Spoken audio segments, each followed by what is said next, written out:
Les damos formalmente la bienvenida a la tercera conferencia virtual del año 2024 y le doy la palabra a la presidenta de la Fundación, Magíster Norma Caupe Frigerio, para que haga la breve introducción. Norma. Buenas tardes a todos, un gusto en saludarlos. Estamos dando comienzo a la tercera conferencia virtual del ciclo del año 2024, organizado por la Fundación Foro Estratégico para el Desarrollo Nacional, entidad que presido desde el año 2005, hace ya 19 años, y que desde que comenzó la pandemia la realizamos en forma virtual. Mientras eran presenciales, los asistentes tenían que interrumpir sus actividades a media tarde para llegar a la Academia Nacional de Ciencias Exactas, Físicas y Naturales de Avenida Alvear y Rodríguez Peña de la ciudad de Buenos Aires. Entonces eran muchos menos los que tenían la posibilidad de asistir. Y algo muy importante, de esta manera tenemos tanto expositores como asistentes de otras partes del mundo, como Washington, Boston, Londres, París, Berlín, Madrid, Barcelona, París. Y ellos, por un lado, formulaban sus preguntas, como lo harán ustedes esta tarde, seguramente nos harán notar que por la diferencia de horario se ven obligados a trasnochar. Agradezco muy especialmente la colaboración de los licenciados Roberto Tazara y Pablo Stefanoni Rubio. Son ellos quienes se ocupan que la conectividad funcione y de esta manera nosotros nos podamos encontrar. Antes de pasarle la palabra al licenciado Diego Bagú, quien se referirá a la nueva era espacial, tema que nos interesa, porque desde los viajes intergalácticos hasta la lucha por el cambio climático, la ciencia espacial ha dado un gran salto en los últimos años. Permítanme referirme brevemente al trabajo que viene realizando la Comisión Nacional de Actividades Espaciales, la CONAE, parte constitutiva de nuestro foro estratégico desde su creación en el año 2005 y con la decisiva participación de su alma mater y por entonces presidente de la Comisión Nacional de Actividades Espaciales, doctor Conrado Franco Barotto, como miembro fundador junto al entonces presidente del CONICET, doctor Eduardo Charro. La CONAE, actualmente a cargo del ingeniero Raúl Kulichevsky, tiene la misión de proponer y ejecutar un plan espacial nacional que tiene el carácter de plan estratégico para las actividades espaciales, estableciéndose como una clara política de Estado de prioridad nacional. El objetivo principal de este plan es el desarrollo de tecnología en el campo espacial. Este objetivo se concreta a partir de tres componentes. Uno es la observación de la Tierra. El otro, la exploración y utilización pacífica del espacio ultraterrestre. Y el tercero, los desarrollos tecnológicos para uso espacial. En cuanto a la observación de la Tierra, la CONAE pone a disposición de la sociedad información de origen espacial y productos de nuestro territorio continental y marítimo a fin de mejorar la calidad de vida de la población, de realizar aportes a los sectores económicos y productivos de nuestro país e incrementar la productividad y competitividad a nivel nacional e internacional. Mediante la exploración y utilización pacífica del espacio ultraterrestre, la CONAE abre nuevas fronteras de exploración y en este sentido Vale la pena aclarar que espacio ultraterrestre es esa franja de espacio exterior en la que los satélites artificiales orbitan alrededor de la Tierra y es más lejana que el espacio aéreo de cada estado. Por último, en relación a los desarrollos tecnológicos, lo que tiene sentido es tener en cuenta que estos son los que impulsan la industria nacional y los que promueven el crecimiento y la creación de nuevas empresas creadoras de tecnologías innovativas, ampliando su ámbito de participación a nivel internacional con el aporte de alto valor agregado en su cadena productiva. En este sentido, cabe destacar que la CONAE, en el marco de desarrollo de sus misiones, es la que realiza el diseño, la construcción, la calibración de los instrumentos antes y después del lanzamiento y la puesta en órbita de los satélites. Como ejemplos de desarrollos tecnológicos, se destaca que la CONAE ha puesto ya en órbita varios satélites, estando actualmente operativa la misión SAOCOM-1, que se trata de una constelación de 2 satélites que transporta cada uno un instrumento de radar de apertura sintética, siendo por sus características únicos en el mundo. Con el objetivo de iniciar de la misión, se planteó la generación de mapas de humedad del suelo y se ha demostrado que genera información de suma utilidad para todas las áreas del sistema económico y productivo. Además, actualmente se encuentra en desarrollo la misión Sabia Mar, dedicada a los desarrollos de productos de utilidad tanto para el aprovechamiento de las riquezas del océano, el monitoreo de nuestros mares, costas, estuarios y aguas interiores, y en particular sobre nuestra pampa azul o mar continental argentino. Estos logros no son casuales, son la suma de voluntades patrióticas que han dedicado y dedican sus vidas a pensar y planificar el futuro de nuestro país día a día en una temática que los apasiona. A partir de aquí, y mirando hacia el 2030, la CONAE abordará nuestras nuevas tecnologías, tanto para el desarrollo de satélites más livianos, más pequeños y con nuevas estructuras de vuelo.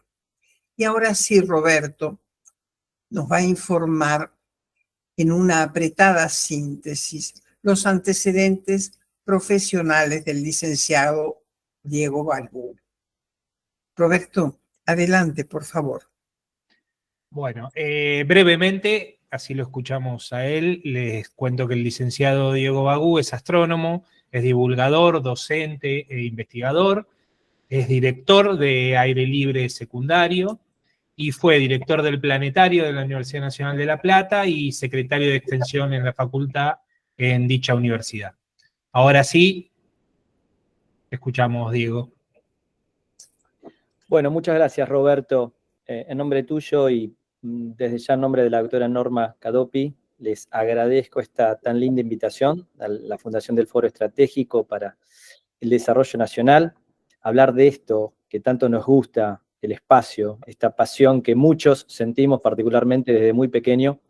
Y tengo que confesar que sabiendo que está el doctor Baroto en la reunión, no dejo de sentir cierta presión de la buena, pero presión al fin. Así que intentaremos hacer un papel decente como mínimo, ¿sí?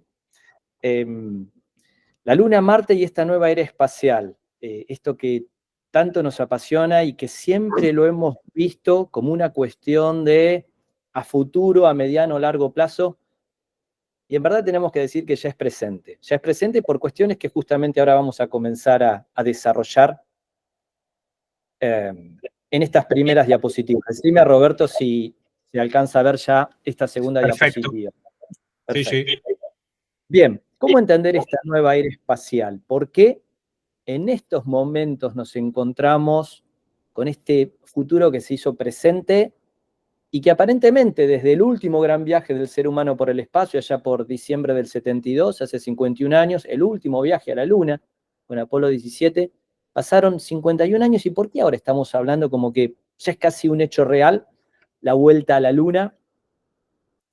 El regreso a la Luna por parte de Estados Unidos de América y por primera vez China. Y también, ¿por qué no ya pensar a mediano plazo, quizás 2 décadas, Marte? Bueno, hay que entenderlo por una cuestión netamente geopolítica. Así como el viaje a la Luna por parte del ser humano, de manera tripulada me refiero, se realizó, el motivo principal fue un contexto geopolítico, una guerra fría entre los Estados Unidos y lo que fue en su momento la Unión Soviética. La ciencia, la tecnología estaba por detrás, en un segundo paso. La guerra fría era el principal motivo y era lo que motorizaba todo esto. Hoy en día, trazando cierto paralelismo, no podemos decir que es exactamente igual, el mundo ha cambiado tanto en más de 5 décadas que no podemos decir que es una cuestión muy similar a la anterior, pero podemos trazar ciertos denominadores, podemos definir ciertos denominadores en común, y hoy esa dualidad en términos de superpotencias la estamos viendo nuevamente en los Estados Unidos, pero ahora con China, ¿sí? Con el gigante asiático. Lo vemos en una feroz guerra económica, si se me permite la expresión, y ahí están definiendo también una puja en materia espacial, y realmente lo que hemos visto en los últimos años ha sido asombroso en ese sentido. Y por eso nos animamos a decir que el regreso a la Luna está acá a la vuelta de la esquina, a 4, 5 o no más de 6 años seguramente. Motorizado en gran parte, acelerado en esta etapa en gran parte justamente por China. Sabemos bien que la era espacial comenzó con grandes logros por parte de la Unión Soviética, con el primer satélite artificial, el Sputnik 1 en el 57, y luego con el Sputnik 2, un mes después, un mes y un poquito más, con la perrita Laika, que no fue el primer ser vivo en el espacio, pero sí la primera que orbitó la Tierra. Así que Laika fue nuestra primera mensajera, de alguna manera. A esos primeros logros soviéticos, el primer satélite artificial, el primer ser vivo en orbitar la Tierra, se le sumó el primer ser humano con Yuri Gagarin en abril del 61, y los logros soviéticos fueron increciendo con la primer caminata espacial por Alexei Leonov y la primera mujer en el espacio con la gran Valentina Tereshkova.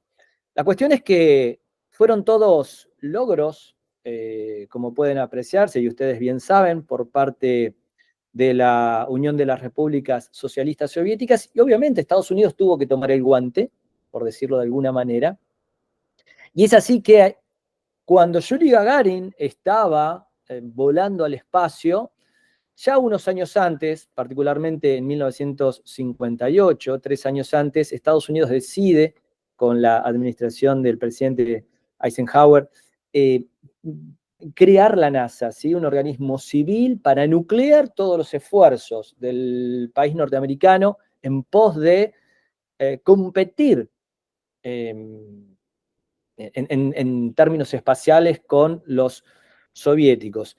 Y es así que el primer gran mensaje que en su momento lo da el presidente Kennedy a los Estados Unidos en cuanto a proponer un programa espacial fuerte en la materia, lo da en el Congreso de los Estados Unidos, en el Capitolio, justamente un 25 de mayo, el 25 de mayo de 1961. En ese momento, Kennedy expresa a los congresistas de Estados Unidos que Estados Unidos debe encaminarse en ir a la Luna, y para eso el país del norte va a hacer todo el esfuerzo necesario.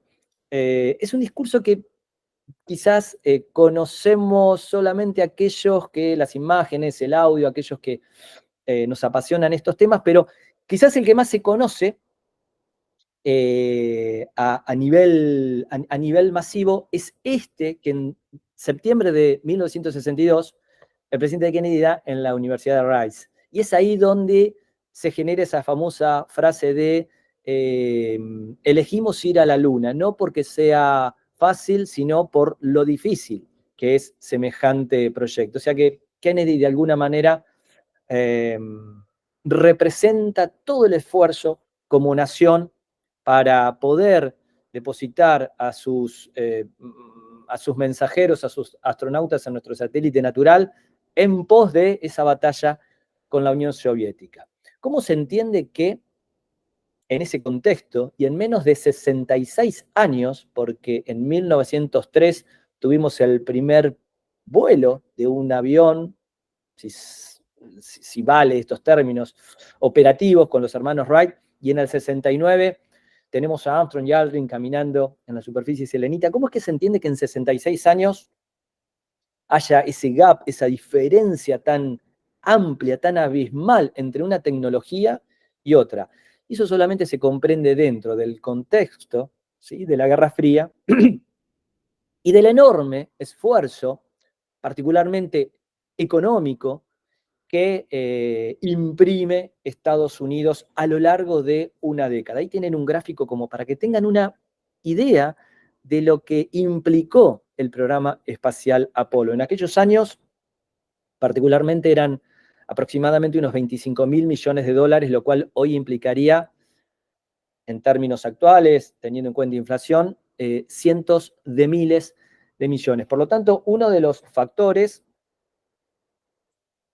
para entender cómo fue posible en 66 años semejante logro, es justamente uno de ellos, insisto, la financiación que tuvo la NASA en aquellos años. Fíjense que en el año 64, del 64 al 68 aproximadamente, el presupuesto de la NASA implicaba casi el 4,5% de todo el presupuesto federal de Estados Unidos. Esto no es una montaña de dinero, esto es una cordillera entera de dinero prácticamente. Que el 4,5% del presupuesto federal fuese solamente a la NASA representa, ¿sí?, o nos da una idea de lo que eran aquellos años en cuanto a cómo ganarle la carrera lunar a los soviéticos.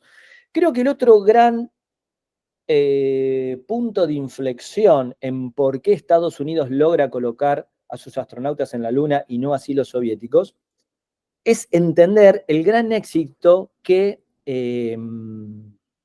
representó la organización de la NASA, es decir, el instrumento que Estados Unidos conforma para poder implementar su programa espacial, particularmente el tripulado, es a partir de una organización civil, ¿sí?, la NASA, distribuida con distintos centros a lo largo de todo el país en términos geográficos. Por lo tanto, eso implicó distribuir, delegar enorme cantidad de tareas y de funciones nucleadas a partir, por supuesto, de los cuarteles generales de la NASA allí en Washington. Eso permitió, entre otras cosas, crear el mítico Saturno V, el cohete operativo, ¿sí?, ya no el más grande, pero de los operativos, es decir, de los cohetes que funcionaban, ¿sí?, el más grande de la historia, aproximadamente el tamaño de las torres de la Catedral de La Plata,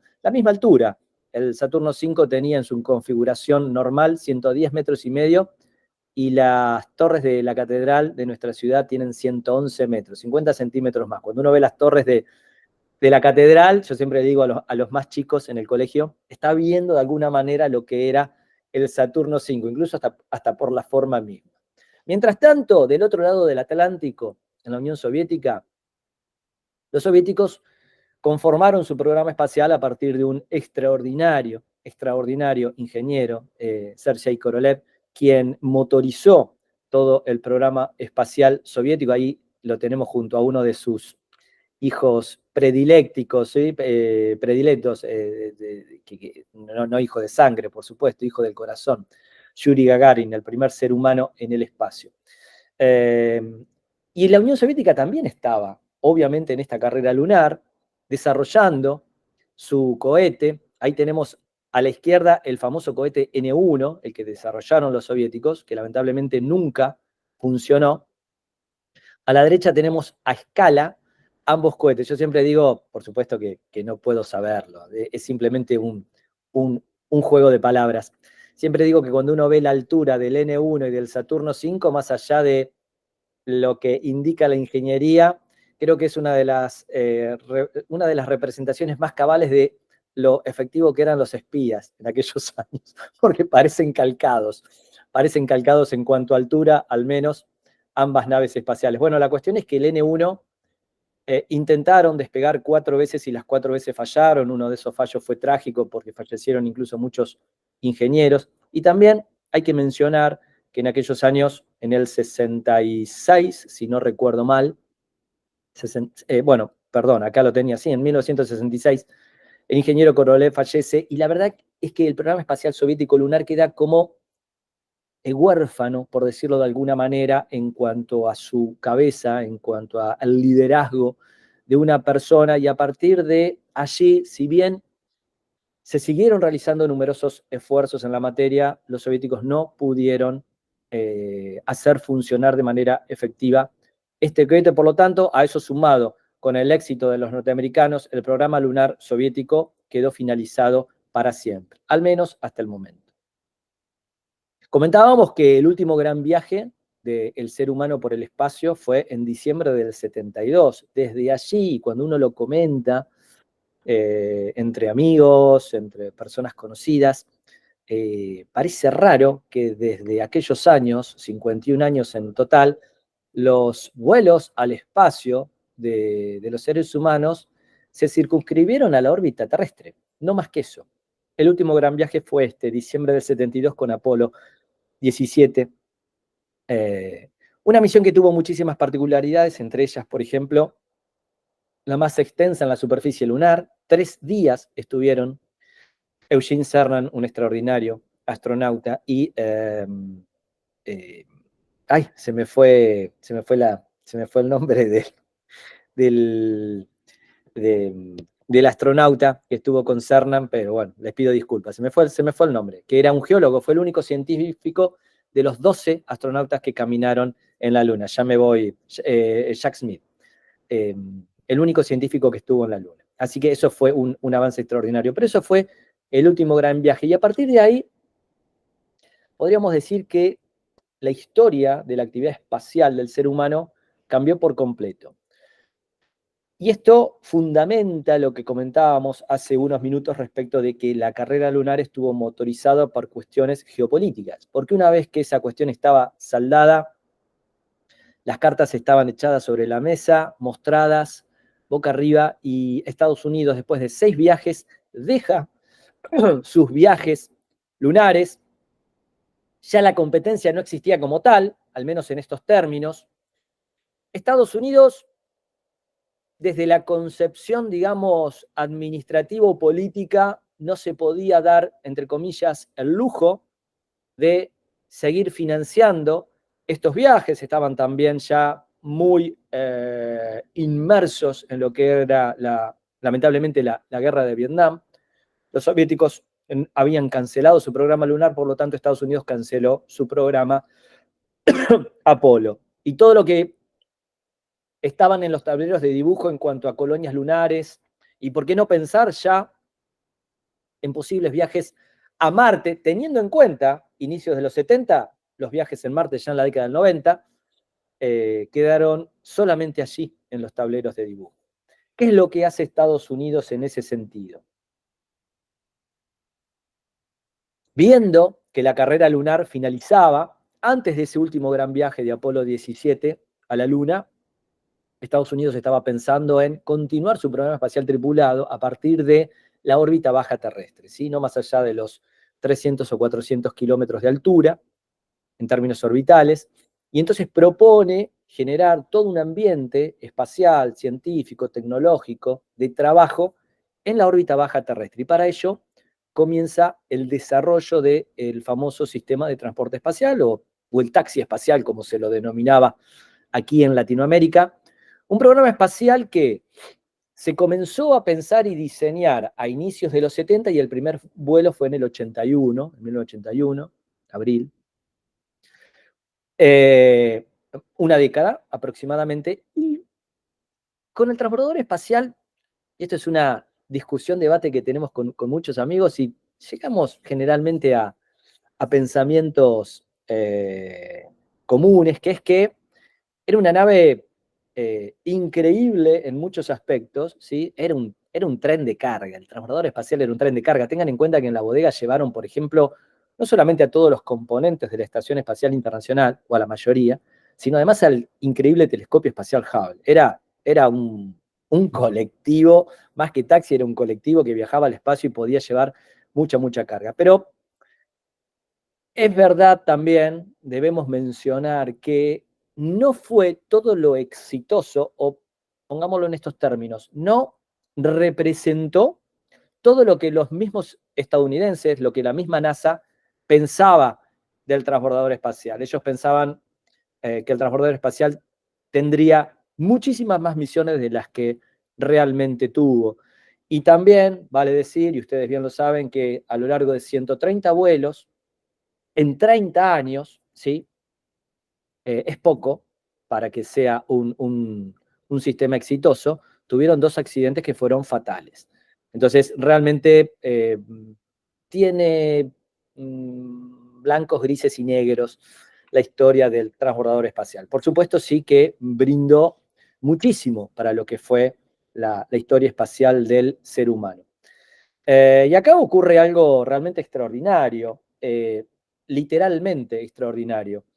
Si a mí, no de chico, ya estudiando astronomía, les diría, yo comencé a estudiar astronomía en 1995, si a mí me hubiesen dicho que los Estados Unidos se iban a quedar sin naves para viajar al espacio de manera tripulada y que iban a tener que literalmente alquilar asientos a los rusos para volar al espacio durante 9 años, yo les soy sincero y sé que más de uno de ustedes va a estar de acuerdo, no lo hubiese creído de ninguna manera. Solamente lo puedo creer porque lo vi, porque lo vivenciamos. Desde el 2011, momento en que Estados Unidos retira el sistema de transporte espacial, el último vuelo con el Endeavour, hasta 2020, que es cuando Estados Unidos regresa al espacio de manera tripulada con naves propias, pasaron 9 años. Durante 9 años la NASA les alquiló un asiento a los rusos para poder viajar al espacio. Algo increíble y reitero, lo creo porque lo vivimos. Hasta que, bueno, llegue ese famoso año 2020 en el cual, bajo el marco de un nuevo programa espacial, el Commercial Crew, la tripulación comercial, Estados Unidos trabaja, la NASA comienza a trabajar con 2 grandes empresas, una gigante, aeroespacial, histórica, que lamentablemente todos esos pergaminos, vaya la paradoja, le están jugando en contra por la filosofía de trabajo. No me quiero meter mucho en ese tema porque daría para otra charla, pero si es del interés de ustedes lo podemos conversar. Boeing, estamos hablando del aeroespacial Boeing, y una empresa nueva que la verdad, como muchos otros, y en este sentido no soy original, yo no salgo del asombro. Y no solo año a año, mes a mes, les diría, nos asombramos con las cosas que logran. Y estamos hablando de SpaceX. Así que con Boeing y con SpaceX, la NASA comienza a desarrollar este nuevo programa espacial, el Commercial Crew, que está orientado solamente al acceso a la órbita baja terrestre. Básicamente, ir y volver a la Estación Espacial Internacional. La cuestión es que con menos presupuesto, ¿sí? Con menos presupuesto, y siendo una empresa de 22 años, muy jovencita, contra otra que tiene décadas como Boeing, la cuestión es que SpaceX ha tenido un éxito y tiene un éxito rotundo en este programa comercial, mientras que Boeing recién en este momento está pudiendo enviar esa nave, Starliner, al espacio y con algunos problemas. De hecho, antes de comenzar la charla comentábamos aquí mismo, a nivel interno, el tema de tener astronautas no varados, porque no están varados y pueden regresar sin problemas, pero están teniendo inconvenientes con la nave en plena órbita terrestre, cosa que ellos esperaban no tener. Un segundo gran cambio se produce a partir del ingreso, como estamos comentando en la diapositiva anterior, el ingreso del sector privado, encabezados por grandes e importantes emprendedores en distintas áreas a nivel mundial, como pueden ser Jeff Bezos y Elon Musk, con sus sendas compañías espaciales, en el caso de Bezos, Blue Origin, y en el caso de Musk, SpaceX. Y, bueno, obviamente, y acá me parece que es una de las cuestiones claves, China, ni más ni menos que China. China se ha convertido, la foto que acompaña aquí esta diapositiva es de esa misión, China se convirtió en el tercer país en la historia, y hasta ahora solamente 3, Estados Unidos, Rusia y China, que pudo colocar seres humanos en el espacio por motus propio. Todos los astronautas de otras naciones han viajado siempre con Estados Unidos, perdón, y con Rusia. Y bueno, China a partir de 2003 se convierte en la tercera nación en poder colocar seres humanos en el espacio. ¿Cuál es el impacto del sector privado? Este que están observando. Desarrollar ni más ni menos, sobre el extremo derecho lo pueden ver, el cohete más grande y potente de toda la historia. Particularmente SpaceX está desarrollando el complejo espacial integral Starship, que tiene una altura aproximadamente de 120 a 122 metros de acuerdo a la configuración, es decir, 10 metros más que el Saturno V, que era el más grande. Pero aparte, no solamente es más grande en tamaño, sino que hoy por hoy, el Starship, en la configuración con la cual lo están probando, ya hicieron 4 pruebas, estamos esperando la quinta, que va a ser en poquitas semanas, y va a ser algo increíble, lo dobla en potencia al Saturno V. Por lo tanto, al ser más grande en tamaño y al doblarlo en potencia, van a poder colocar mucha más carga útil en el espacio, que es el gran desafío de todos los cohetes, colocar mucha carga útil en el espacio, ya sea en órbita baja terrestre como para poder enviar a la Luna, Marte o más allá. SpaceX ha desarrollado también, y esto está cambiando el paradigma del acceso al espacio, SpaceX ha cambiado el paradigma del acceso al espacio. Ellos son capaces de recuperar hoy en día su cohete estrella, el Falcon 9. El Falcon 9 tiene más o menos la altura del obelisco de Buenos Aires, para que tengan una idea, y que cuando coloca la carga útil en órbita terrestre, la segunda etapa, la primera, que es la que digo que tiene aproximadamente el tamaño del obelisco de Buenos Aires, cae literalmente a tierra y con un frenado de sus cohetes principales lo hacen aterrizar de manera absolutamente controlada. No solamente en tierra, sino, y esto cuando lo vimos, les confieso, se me cayeron algunas lágrimas de la emoción y no fui el único, lo hacen también descender en barcazas en el medio, ya sea del Golfo de México o del Océano Atlántico. Algo realmente increíble. Y hoy en día los podemos ver, podemos ver las transmisiones. De hecho, nosotros también, para despuntar un poco el vicio y el hobby, hacemos nuestras transmisiones por YouTube para compartir, para hacer accesible toda esta información a todo el público. Este es Starship. Esto es el cohete más grande de todos los tiempos, 120 metros de altura. La parte plateada que ven, el booster, el cohete, la etapa principal, es lo que, una vez que se desprende de la parte oscura, es lo que regresa inmediatamente a tierra o a mar, depende de distintas cuestiones. Y la parte oscura, la nave propiamente dicha, de 50 metros de altura, impresionante, es la que entraría en órbita terrestre. Y hablo en potencial porque todavía se está probando. Esta foto ya tiene varios meses, más de un año. Es la famosa Starbase, es la base espacial que tiene SpaceX en Boca Chica, en pleno Golfo de México, exactamente en la frontera entre México y Estados Unidos. Volviendo a China, y lo que marca junto con esta nueva etapa del sector privado participando de manera muy, muy activa. El sector privado siempre participó en el caso de los Estados Unidos, pero hoy lo está haciendo en otro contexto y de manera mucho más importante, si se me permite la palabra. El otro jugador, el otro factor que está jugando en gran manera, como les contaba, es China. Acá tenemos una especie de cronograma, de timeline, para observar cómo fue evolucionando el programa espacial chino a grandes rasgos. Por supuesto, desde mitad de los 60, cuando enviaron sus primeros seres vivos al espacio con 8 ratitas en 1965, luego en el 70 el primer satélite chino, los primeros satélites meteorológicos, pero lo más increíble es que, fíjense, el primer chino en el espacio, el primer orbitador lunar, la primera estación espacial china y el primer rover lunar chino, todo se produjo en los últimos años, ya en pleno siglo XXI. Esto es lo que nos está marcando, junto con otras áreas de la actividad humana, pero donde más se observa es justamente en la tecnología, por ejemplo, en la fabricación de chips y en la capacidad que tienen.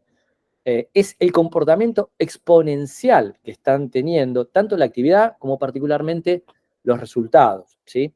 Hoy China ya ha desembarcado con sus rovers, con sus naves semiautomáticas, en el hemisferio oculto de la Luna. Es más, son los únicos que lo han logrado. No lo logró Rusia, no lo logró Estados Unidos, lo lograron los chinos. No solamente desembarcar en el hemisferio oculto lunar, sino ni más ni menos que extraer muestras lunares y regresarlas a la Tierra. Y hace poquitos días las trajeron. O sea, lo que estamos viviendo, y me produce emoción ver toda esta catarata de sucesos científico-tecnológicos en el ambiente espacial, estamos viendo una nueva era dorada en el marco de una nueva era y carrera espacial. Esta es la nave Chang'e 6, que el mes pasado desembarcó en la Luna. Disculpen la resolución de la foto, pero quería igual mostrarla y agrandé la imagen, por eso se pierde un poco de resolución, pero en términos conceptuales, que era lo que quería hacer referencia, se observa perfectamente. Esta es la Chang'e 6 en el hemisferio oculto lunar, ¿sí? Y la foto está tomada por un rover muy pequeño que se desacopló de su módulo nodriza, la Chang'e, y una vez que se alejó un par de metros, lo fotografió y esa es la imagen que tenemos de Chang'e 6. Lo que ven ahí es un brazo robot con el cual perforó, ¿sí? Taladró el suelo lunar, extrajo muestras, las colocó en la parte superior de la nave despegó, se acopló a un orbitador que había quedado, valga la redundancia, en órbita lunar y luego viajó a la Tierra y hace muy poquitos días, creo que 4 o 5 días, los científicos y ingenieros chinos acaban de obtener esas rocas lunares. Todos estamos ansiosos de saber un poquito más, pero bueno, sabemos que el país asiático en ese sentido es bastante hermético, ¿sí? A lo que estamos acostumbrados en Occidente, pero debemos decir que desde mi humilde punto de vista se observan cambios. Hoy conocemos más cosas de China que antes. Esto es otra muestra de cómo está avanzando China. Llegar a Marte, por las características que tiene el planeta rojo, es muy complejo poder aterrizar de manera exitosa. De hecho, salvo una sola nave rusa que estuvo funcionando por el lapso de 19, 20 segundos y luego se perdió contacto, por lo tanto, podemos colocarla ahí en un borde muy fino entre éxito y fracaso, ¿sí? Salvo esa nave, todos los descensos exitosos que se produjeron en Marte fueron por parte de los Estados Unidos. También con un amplio número de fracasos por parte de los norteamericanos, pero fueron los únicos. Rusia no lo logró, salvo con esta misión que estaba describiendo. Europa lo intentó, no lo pudo lograr tampoco. ¿Y quién lo pudo lograr? Lo pudo lograr China. ¿Pero cuándo lo logró China? Lo logró en 2021 con unas características muy particulares. Era la primera vez, esto es increíble, era la primera vez que intentaban ir a Marte. ¿Sí? Y no solo cuando se planea ir a Marte, quizás uno desarrolla un programa espacial cumpliendo distintas etapas, quizás una primera misión para ir a Marte y que quede en órbita marciana, una segunda misión para poder hacer descender un lander, un aterrizador fijo con patas, una base de trabajo, una tercera misión con un rover. Bueno, China en el primer intento logró todo eso junto. La misión, la misión Surón, que fue con un orbitador. Cuando el orbitador entró en órbita marciana, parte se desacopló, parte quedó en órbita marciana, parte descendió, y luego el lander tenía un rover en su interior, el Surón, y ahí tenemos una foto de Marte a partir de los chinos. Yo no tengo acá en la presentación, la tengo en otra, pero hay una foto famosa de Bill Nelson, el administrador actual de la NASA, en donde muestra esta foto que ustedes ven a la derecha, y se lo ve, digamos, más que inquieto, y no es para menos, desde su punto de vista, mostrándole esas fotos a los congresistas de Estados Unidos diciendo, necesitamos financiamiento para poder competir con China. No para, de última, superar a los chinos, al menos para estar en paralelo, porque no tengan la menor duda, esto es una opinión personal, que los astronautas chinos van a estar en la Luna hacia finales de esta década. Y si no es a finales de esta década, será a inicios de 2030. De hecho, uno de los directores de la Agencia Espacial China mencionó justamente que si a finales de esta década ellos estarán en la Luna. Los chinos hablan poco, pero cuando hablan, ejecutan, ¿sí? Más allá de todos estos logros, también está la Estación Espacial Internacional, la Estación Espacial China, la Tiangong. Tengan en cuenta que la Estación Espacial Internacional, que tiene aproximadamente el tamaño de un estadio de fútbol, es resultado del esfuerzo a lo largo de varias décadas de Estados Unidos, de Rusia, de Europa, de Japón y de Canadá, ¿sí? Hay también en su momento hubo una participación de Brasil y creo que también, bueno, pero acá justamente en esta charla está el doctor Baroto y nadie mejor que él por ahí para expresarlo. Creo que Argentina también tenía de alguna manera una especie de invitación para participar de este enorme complejo. Pero la cuestión es que el esfuerzo de todas estas naciones barra continentes, estamos hablando ni más ni menos de que toda Europa, por ejemplo, permitió la construcción de la Estación Espacial Internacional. China, solamente China, ya puso su Estación Espacial Tiangong y va a tener aproximadamente la tercera parte del tamaño de la Estación Espacial Internacional, cosa que la verdad a uno lo deja perplejo, ¿sí? Por la cantidad de logros y la calidad de los mismos. China está, como les comentaba,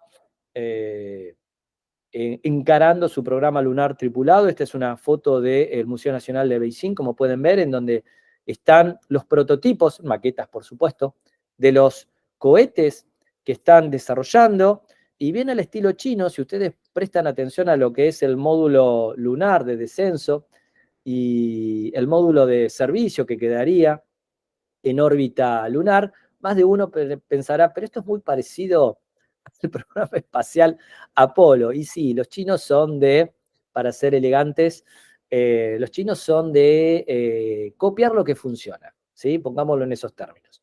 Y están ya desarrollando sus prototipos, no sabemos hasta dónde, porque la información es muy, pero muy escasa, pero están desarrollando sus prototipos y en cualquier momento, de acá a unos meses, años, comenzarán a probarlos. También tienen en cuenta a Marte y para eso están desarrollando su nuevo cohete, ¿sí? De 110 metros de altura y 10 metros de diámetro, una nave realmente increíble, y por eso también esto de acá podemos trazar cierto paralelismo con lo que está haciendo SpaceX. Lo que pasa es que estamos comparando China como país y una compañía espacial que tiene solamente 22 años, lo cual me saco el sombrero realmente con lo que está haciendo Elon Musk y toda su gente.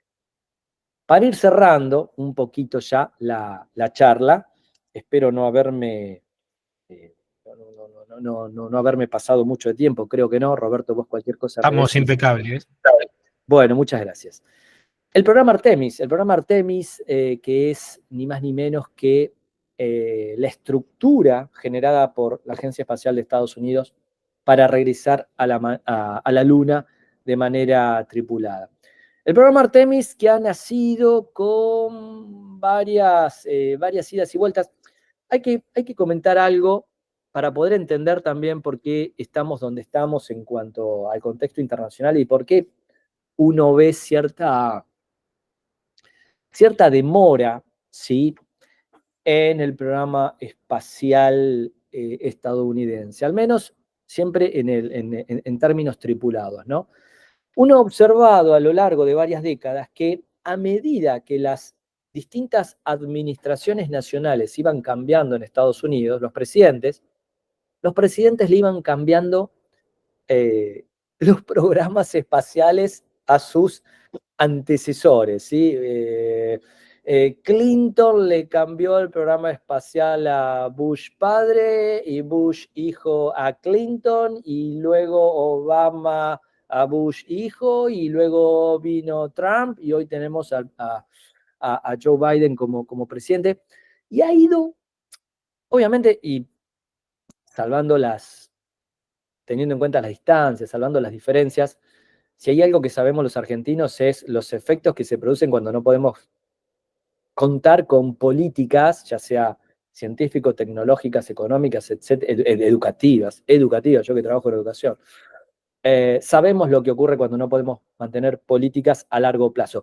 Cosa, no hago juicio de valor en cuanto a cómo lo ejecutan, pero cosa que sí hace China. China mantiene políticas a largo plazo, hay cuestiones que no se discuten, para bien o para mal no se discuten, y esas políticas a largo plazo se pueden mantener, y entonces, por ejemplo, en lo que es el programa espacial, estamos viendo los resultados que obtienen. Entonces acá simplemente hago un ejemplo, y puede haber muchísimos, a ver, no hay mejor ejemplo que cómo los presidentes, las administraciones fueron cambiando sus programas espaciales, gastando miles de millones de dólares en ideas que nunca salieron de los tableros. Acá tenemos un ejemplo de cómo dentro de una misma administración, y en tiempo récord diría, han ido, no sé si han ido cambiando, pero por lo menos parece que las ideas no estarían tan claras, porque por ejemplo, tenemos un tuit del expresidente Donald Trump, en lo que fue al menos su administración anterior, y quizás ahora vuelva a hacerlo. Fíjense la fecha de ese tweet, ¿sí? 13 de mayo. 13 de mayo del año 2019. El 13 de mayo, Donald Trump dice, debemos volver a la Luna. Es más, dice, debemos no, we are going back to the moon. O sea, vamos a ir a la Luna. ¿Sí? Volvemos a la Luna. Volvemos a la Luna, estamos volviendo a la Luna y luego a Marte. Estamos volviendo a la Luna y luego a Marte. 13 de mayo.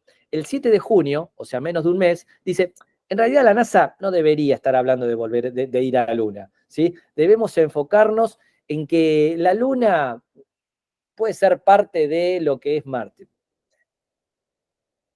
Perdón la expresión, un zafarrancho, ¿sí? Bastante grande, hasta que tuvo que salir quien era en su momento el administrador de la NASA, Jim Bridenstine, y decir, bueno, como dijo el presidente de los Estados Unidos, la NASA está utilizando a la Luna, ¿sí?, como plataforma para enviar seres humanos al espacio. Nada, simplemente lo comento, por favor, que se entienda la idea, como para reflejar simplemente un ejemplo de lo que ha implicado el programa espacial tripulado de Estados Unidos en las últimas, no años, décadas. No han podido mantener, como sí lo hicieron en los famosos 60, y por eso lograron lo que lograron, no han podido mantener una política clara a lo largo de mucho tiempo. Lo último que tenemos en este sentido, y tengo que decir, pero no quiero abrir mucho mis comentarios porque me puedo extender mucho y no es la idea, pero sí podemos conversarlo todo lo que quieran ahora o en otro momento. Lo último que tenemos hasta el momento, y no sé hasta qué punto va a ser exitoso, es el nuevo cohete de la NASA, el SLS, el Space Launch System, en donde se encarama todo esto del programa Artemis. Allá por noviembre del 2022 tuvimos la primera misión, Artemis 1, que fue básicamente enviar a órbita lunar a la nave Orión, la nave que enviará a los norteamericanos en este regreso a la Luna. ¿A dónde quieren ir los norteamericanos? Al mismo lugar, y esto va a ser, permítanme jugar con estas palabras y con estas ideas. Esto va a ser para comer pochoclo y verlo en vivo y en directo, porque Estados Unidos quiere regresar a la Luna en el mismo lugar, obviamente, y no es casualidad, que los chinos, cerca del polo sur lunar, porque allí es donde hay hielo de agua. Y donde haya agua,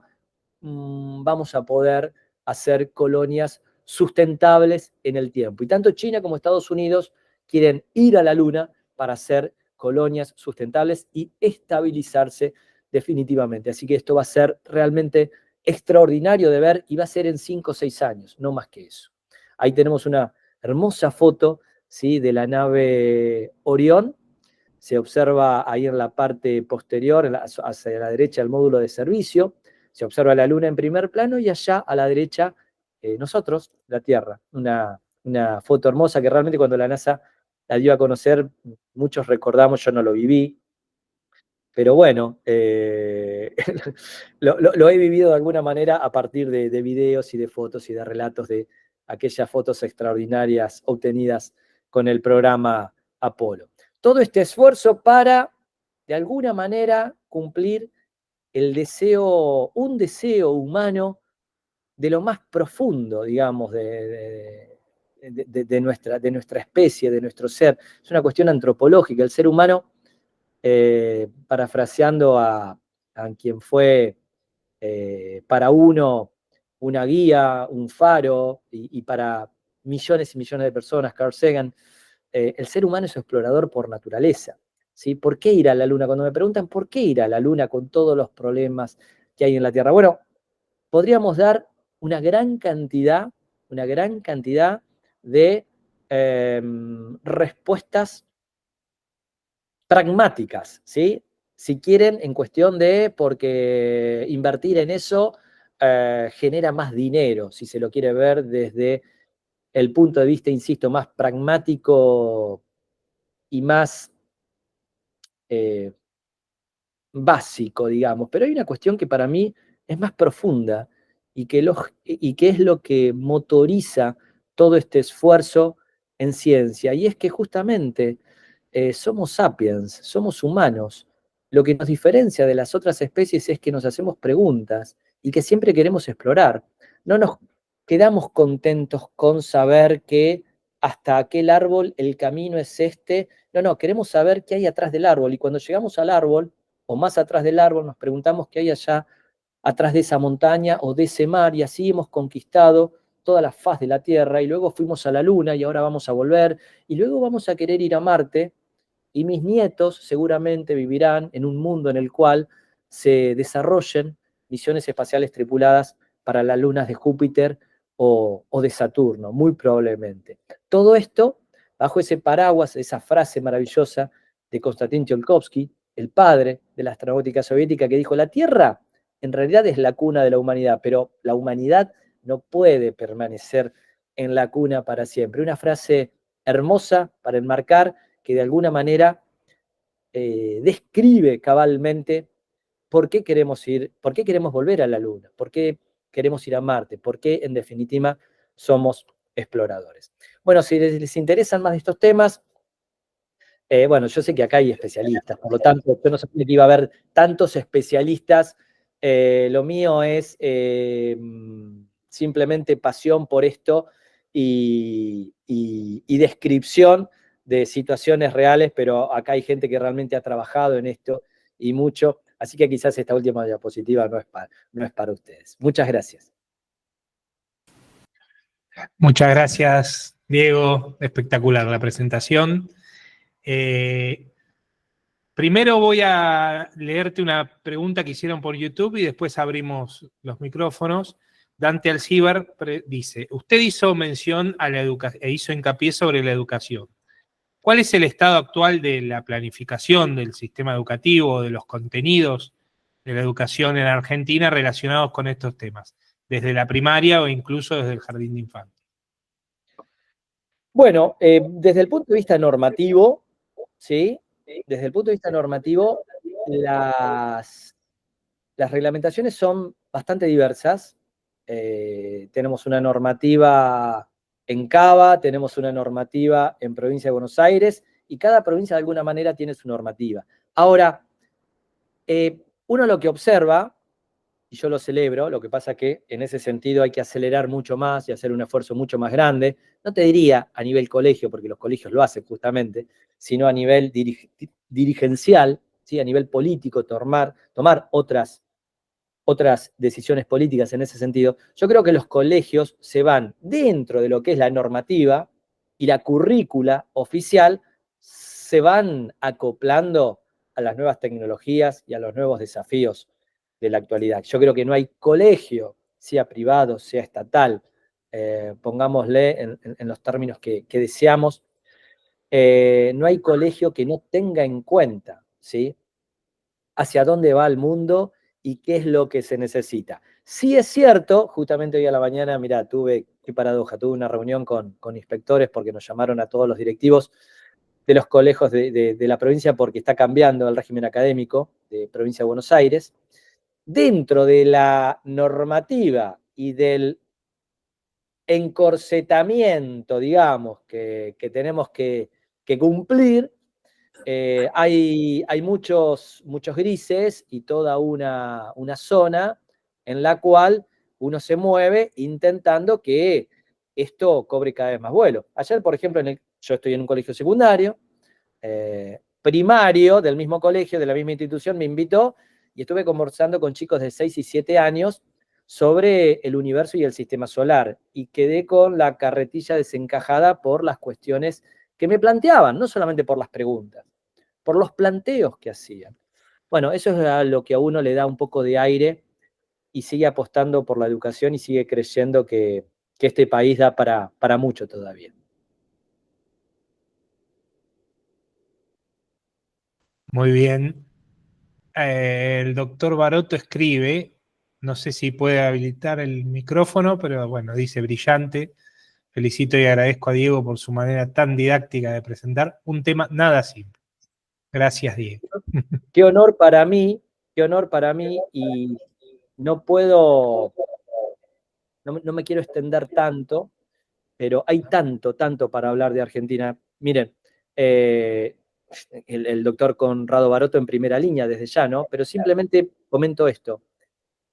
Por la divulgación científica con la que hago y por las redes sociales y etcétera, he tenido, como en esta ocasión, y agradezco mucho, muchas veces la posibilidad de conversar sobre la actividad espacial y sobre Argentina. Y una de mis frases favoritas es: pocos países en el mundo, pocos países, cuando digo pocos, no sé si más de 10, contando a Europa como un todo. Pocos países en el mundo tienen la riquísima historia aeroespacial que tiene la Argentina.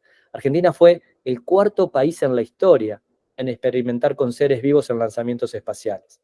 Eso es algo que nos llevó, por ejemplo, en las gestiones en las que estuvimos en el planetario, a hacer películas para planetarios en donde nuestro héroe del cosmos es Belisario, que fue una rata que en la década del 60 la CENIE, lo que era la Comisión Nacional de Investigaciones Espaciales, la predecesora de la CONAE,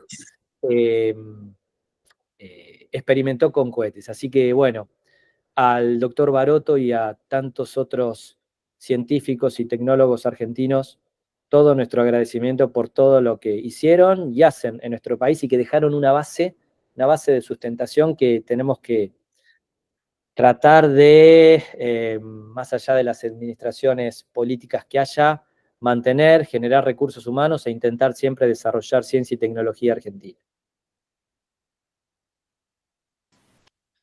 Muchas gracias, Diego. Ahora sí, abrimos a comentarios o preguntas. Antes, Alfredo Caro había dicho, antes de empezar la reunión, que quería hacer alguna intervención. Sí, gracias. Muy linda charla, es un tema fascinante. Me gustó la manera en que pusiste de manifiesto cómo está cambiando la manera en que hoy se encara la conquista espacial con el hecho de la participación de privados. Eso es un cambio notable, sobre todo aquí en Estados Unidos, ¿no es cierto?, con las naves que vos mostraste, de compañías nuevas que complementan a la NASA.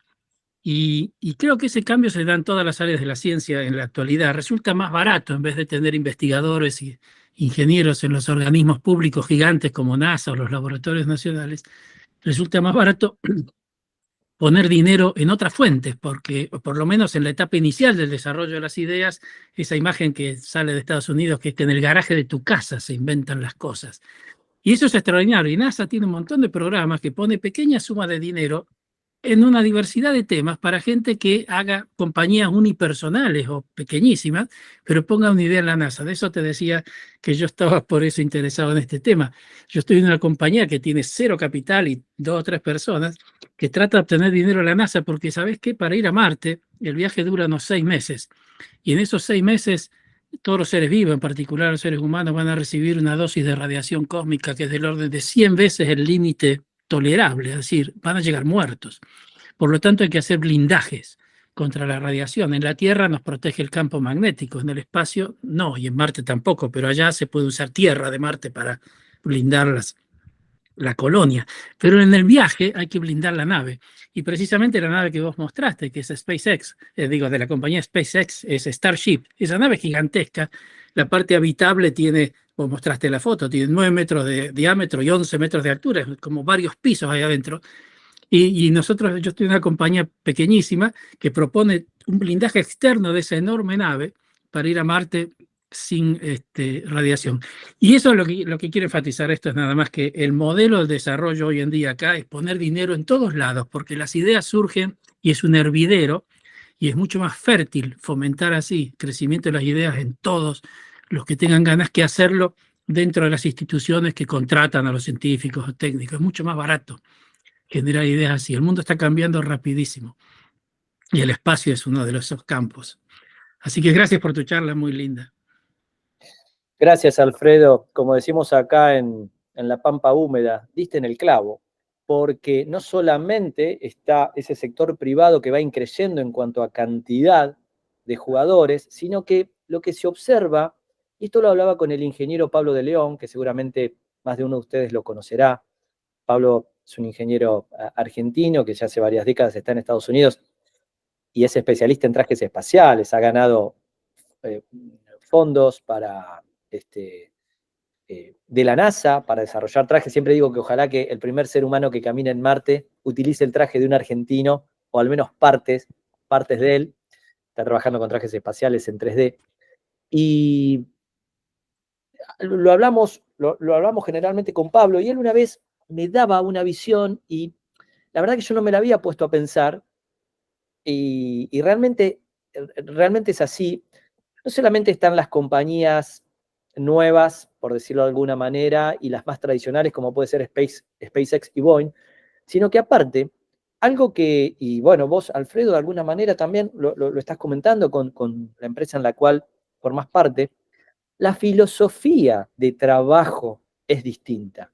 Mientras que Boeing, por la inercia que tiene, por ser una gigante aeroespacial y tantos años, tiene una filosofía de trabajo como la que tenían en pleno siglo XX, allá cuando desarrollaban la primera etapa del Saturno V, para ir a la Luna, etcétera, etcétera. SpaceX tiene la filosofía de trabajo del Silicon Valley. Entonces, es muy distinto cómo trabajan uno y cómo trabajan otros. Y esa diferencia no se puede achicar en tan poco tiempo. Quizás cuando Boeing se replantee, si es que se replantea, digo Boeing como pueden ser otras, Lockheed Martin es otra, cuando se replanteen esa forma de trabajo, bien al estilo de las compañías nuevas, quizás la competencia ahí pueda ser un poco más fructífera, si se quiere, pero es notable ver esa diferencia que hoy está ocurriendo.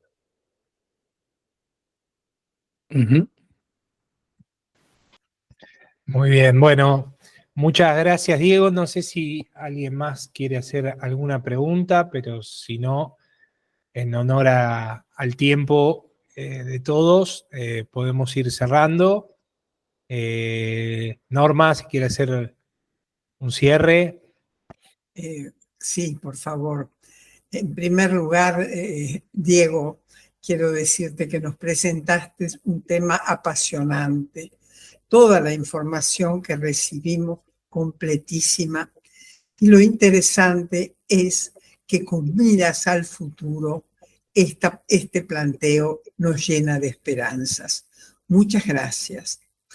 Ahora bien, quiero agregar que esta presentación la hemos grabado y la compartiremos en próximos días con nuestros contactos y en nuestras redes sociales.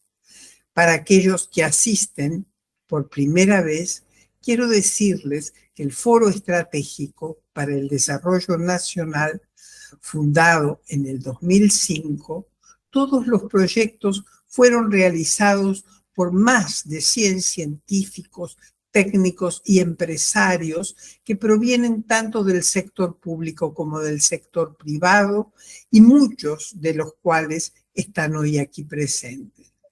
En cuanto a nuestra próxima conferencia, la misma estará a cargo del embajador Raúl Estrada Oyuela, quien se referirá al riachuelo, el presente y el futuro de uno de los sitios más contaminados de la Argentina.